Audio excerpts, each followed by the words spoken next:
Ito po yung pangkaraniwan na tissue. Pag ito, gagamitin mong pamunas sa sasakyan mo. Tingnan mo ha. Pag ipapamunas kong ganyan, yung mga dumi-dumi na yan, lumilipad-lipad lang. Ayan o, kikita mo? Lilipad-lipad lang yan. Tapos parang kakalat lang din dito yan sa iyong dashboard. Wala, hindi naman na nakita mo lumilipad-lipad.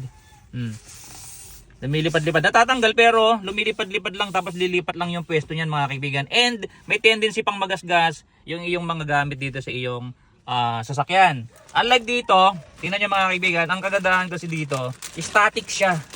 Ang gagawin niya, yung mga dumi na makikita mo rito sa iyong dashboard, hihigupin niya mga kaibigan.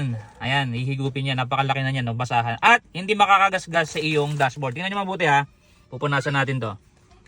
Hindi kakalat yung dumi. Oh. Pag hagod mong ganyan, malinis ka agad. Dito pa ha. Okay.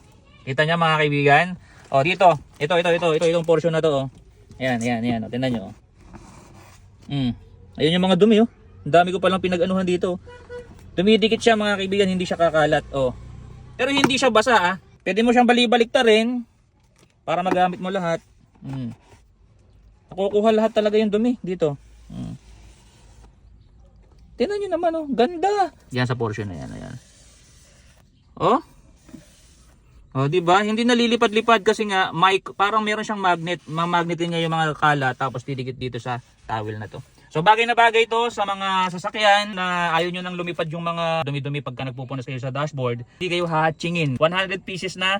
Yan, share ko na lang yung link nito dyan sa Yellow Basket. Feel free to check out.